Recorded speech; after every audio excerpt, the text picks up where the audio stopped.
محترم ناظرین، السلام علیکم ورحمۃ اللہ وبرکاتہ۔ میں آپ حضرات کے سامنے ایک مسئلے کی وضاحت کرنے جا رہا ہوں جو ہم سب کے لیے جاننا ضروری ہے۔ کل کے ویڈیو میں نے یہ جاری کیا تھا کہ مرغی کو ہم کس طرح ذبح کریں اور کس طرح اس کے پروں کو نوچیں اور کس طرح اسے کھائیں۔ آج کے ویڈیوز میں یہ بات بتانے جا رہا ہوں، ایک مسئلے کی وضاحت کرنے جا رہا ہوں کہ حلال جانور کے کون سے حصے کو کھانا چاہیے اور کون سے کو نہیں۔ تو یاد رکھیے کہ قرآن و حدیث کی روشنی میں 7 چیزوں کو کھانے سے منع کیا گیا ہے۔ باقی تمام گوشت کو آپ کھا سکتے ہیں علاوہ 7 چیزوں کے۔ 7 چیزوں میں سب سے پہلا دم مسفوح ہے۔ دم مسفوح مطلب بہنے والا خون۔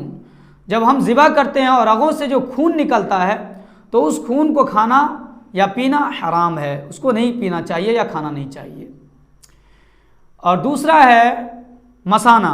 مثانہ اسے کہتے ہیں جس میں پیشاب جمع ہوتا ہے، اس کو بھی کھانا مکروہ تحریمی ہے، یعنی حرام کے قریب ہے۔ تیسرا نمبر ہے پتا کا، جسے دیہاتی زبان میں پت بھی کہتے ہیں، جو عام طور پر لوگ نہیں کھاتے ہیں، اس کو بھی کھانا مکروہ تحریمی ہے۔ چوتھا نمبر ہے نر جانور کا شرمگاہ، جس سے پیشاب کرنے کا راستہ، جسے نر جانور پیشاب کرتا ہے، یہ ہو گیا، اس کو بھی کھانا مکروہ تحریمی ہے۔ 5واں نمبر ہے مادہ جانور کے پیشاب کرنے کا راستہ، شرمگاہ، اس کو بھی کھانا مکروہ تحریمی ہے۔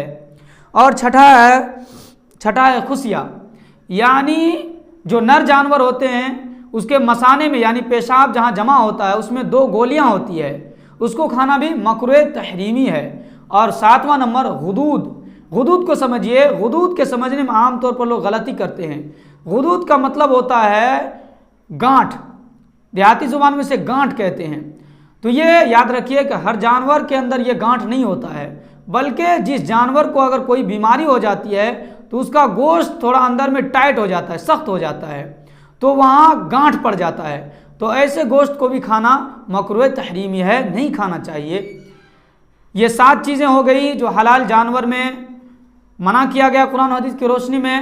تمام حضرات سے گزارش ہے کہ ہمارے ویڈیو کو لائک کرے، شیئر کرے، اور جو نئے ہیں ہمارے چینل کو سبسکرائب بھی کرے، تاکہ آپ تک مسائل، فضائل اور دین کی باتیں آپ تک جلد سے جلد پہنچ جائیں۔ وما علینا الا البلاغ۔